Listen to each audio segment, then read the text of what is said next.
নমস্কার বন্ধুরা, আধারের মাধ্যমে পরিচয় যাচাইয়ের এবার রেজিস্ট্রেশন বাধ্যতামূলক হচ্ছে, চালু হচ্ছে নতুন নিয়ম।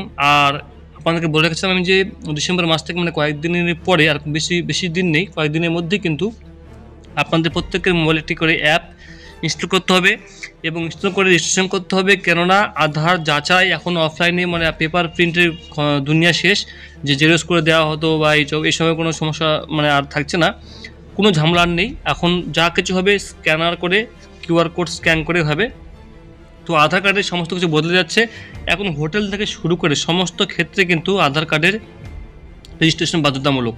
আপনি কোথাও যাচ্ছেন, থাকছেন কোথাও, আপনাকে কাউকে আপনি আধার কার্ড জেরক্স দিচ্ছেন, তো পাবলিক টু পাবলিক মানে যে সাধারণ আমাদের মধ্যে যে আমরা আধার কার্ড জেরক্স করে দিতাম, এটা দুনিয়া কিন্তু শেষ। আপনি একজনের মোবাইলে আপনি সেটা স্ক্যান করে বা আপনি শেয়ার করে দিতে পারবেন। ঠিক আছে, কীভাবে দিতে হয় সেটা আপনি নিজে করতে পারবেন, কোনো সমস্যা হবে না। তাছাড়াও আধার কার্ডের সঙ্গে মোবাইল নাম্বার লিঙ্ক বা আপডেট সেটা কিন্তু অনলাইনে শুরু হয়েছে। সেটা কিন্তু আপনি আপনার মুখের ছবি তুলে কিন্তু আপনি আধার কার্ড কিন্তু মোবাইল নাম্বার পরিবর্তন করতে পারেন নিজের মোবাইল থেকেই, অ্যাপের মাধ্যমে।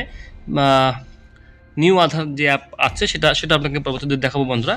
তো এখানে দেখুন যেটা বলা হয়েছে বন্ধুরা, সেটা দেখুন এখানে এটা সব ক্ষেত্রে কিন্তু এই আধার কার্ডে কিন্তু বন্ধুরা চালু হয়েছে। তো এখানে দেখুন বন্ধুরা, পদক্ষেপ নিয়েছে ইউনিক অথরিটি অফ ইন্ডিয়া, নিয়েছে এখানে বলেছে যে হোটেল ইভেন্ট অর্গানাইজার সমস্ত ক্ষেত্রে কিন্তু অফলাইন যাচাইয়ের থেকে অনলাইন আধার করা চালু হবে। এবার দেখুন এখানে বলা হয়েছে লাস্টে দেখুন,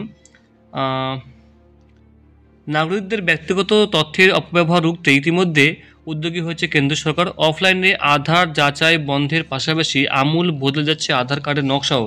অর্থাৎ এখন আপনার আধার কার্ডে আর আপনার নাম, ডেট অফ বার্থ, বাবার নাম, ঠিকানা কিচ্ছু থাকছে না। শুধুমাত্র আপনার আধার কার্ডে কিউআর কোড স্ক্যানার এবং একটি আপনার যে ছবি ওটাই থাকবে, বাকি কিছু থাকবে না। ঠিক আছে, ইউআইডি সূত্রে খবর অনুসারে নতুন কার্ডে নাগরিকদের নাম, ঠিকানার মতো ব্যক্তিগত তথ্য আর থাকছে না, থাকবে শুধু ছবি এবং একটি কিউআর কোড। ওই কিউআর কোডের মাধ্যমে থাকবে সংশ্লিষ্ট নাগরিকের যাবতীয় তথ্য। সেটি স্ক্যান করে আধার তথ্য জন্য প্রয়োজন পড়বে একটি নতুন অ্যাপের মাধ্যমে, নাম আধার কিউআর স্ক্যানার, যেটা অফিসিয়াল অ্যাপ বন্ধুরা।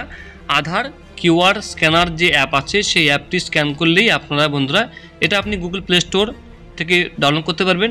ফলে অফলাইনে যাচাইয়ের জন্য আধার কার্ডের প্রতিলিপির দরকারই পড়বে না। যে কোনো মানুষকে যদি আপনি আধার কার্ডের সেই স্ক্যানারটা দেখান, তো ওরা তার যে কোনো মানুষ তার মোবাইলে থাকা যে স্ক্যানার অ্যাপ সেখান থেকে স্ক্যান করে আপনার তথ্য জানতে পারবে। এবং সবথেকে বড় কথা হচ্ছে এখানে আপনার এই যে তথ্যটা কে নিয়েছে, আপনি কাকে দিয়েছেন, কোন মোবাইলে গিয়েছে, সেটাও কিন্তু আপনি নিজের মোবাইলের অ্যাপে দেখতে পারবেন।